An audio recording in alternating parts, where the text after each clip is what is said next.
And we're back to learning Inkscape, and this time I'm going to show you how to create a simple split color letter effect. It's not that hard to do. Let us just create some text using the type tool. I'll size that up holding Shift and Control. I'll activate the type tool and I'll adjust the text a little bit. Let me align that to the center. And I go down with the distance between the lines. Something like this should be fine for this example. Next step is to create a shape. In this case, I'll just use a rectangle. And now I use the Bezier tool. You can see that the snapping is enabled. And I left click on the edges to create this triangle. And I create a second one at the bottom right.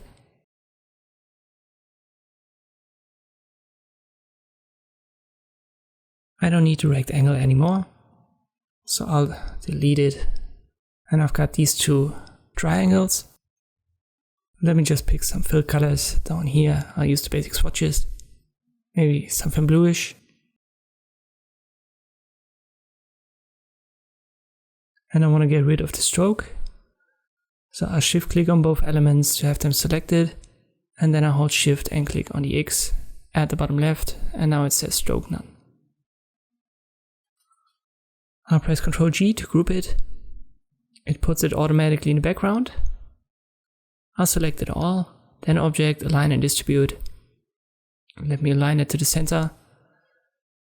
The size doesn't really matter. Let me show you this. If I hold Ctrl and Shift, it stays in position, and on the edges of the letters, the lines stay in position as well.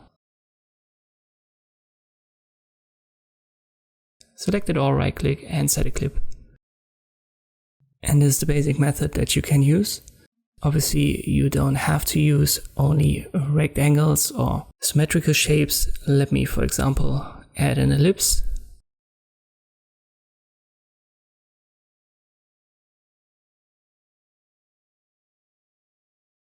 I'll put that somewhere to the top right.